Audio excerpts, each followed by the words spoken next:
Australia could go to war with China in the next 3 years.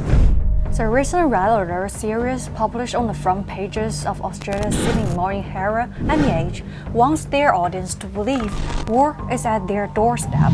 A war with China is imminent is what you would believe if you only read these newspapers. Today, we are going to debunk this lie and reveal that the real danger and the real Red Alert is a dangerous warmongering propaganda being fed to the Australian people.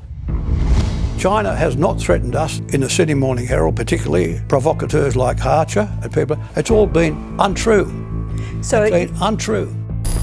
These 8,000 word articles want Australians to see the red mist and an attempt to brainwash them into accepting that a war with China is coming within 3 years.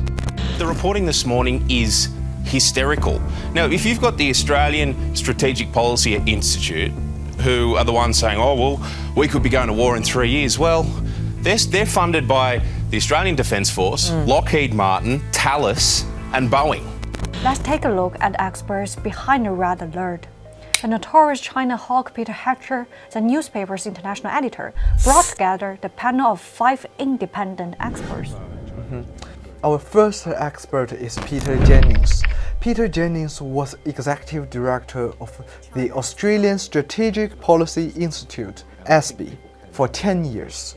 The infamous organization ASPI gets 98% of its funding from a combination of the Australian Defence Department, weapons manufacturers, the US government, and the Taiwan Islands authorities.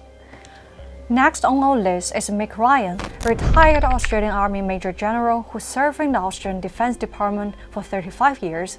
He is a pro-war pundit who appears often in Australian media, propagandizing Australians into accepting war with China. Even his Twitter handle is called War in the Future.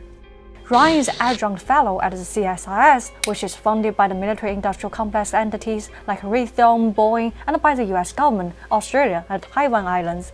He has also been an occasional guest lecturer for, guess who, ASPI.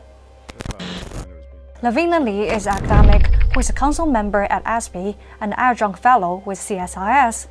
Lesley Seebeck is the chair of the warmongering think tank National Institute of Strategic Resilience.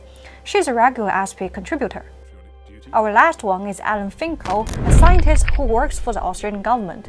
As we go through the panelists' resume, nothing indicates expertise on China or China's military, but almost all of them have connections to ASPI.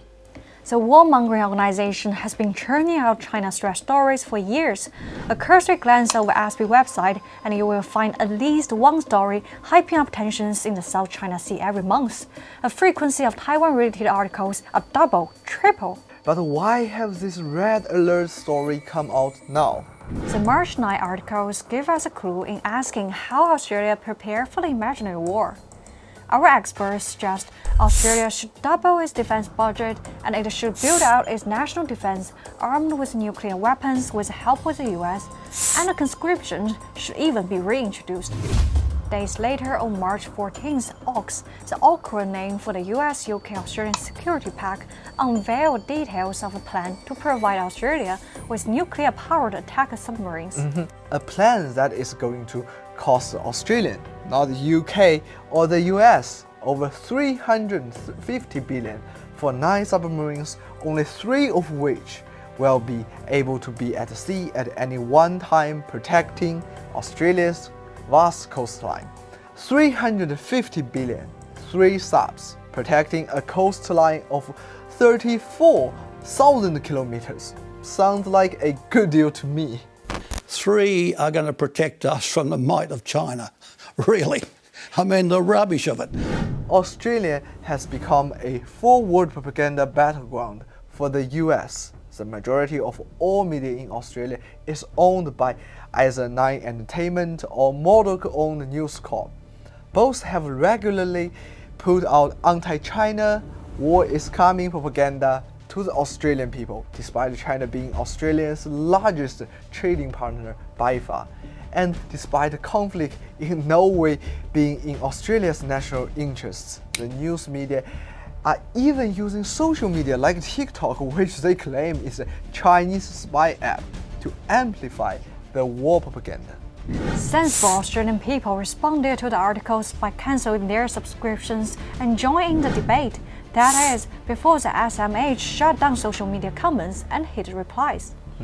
We asked the Sydney Morning Herald if they will disclose the experts' connections to the military-industrial complex, but there's been no answer.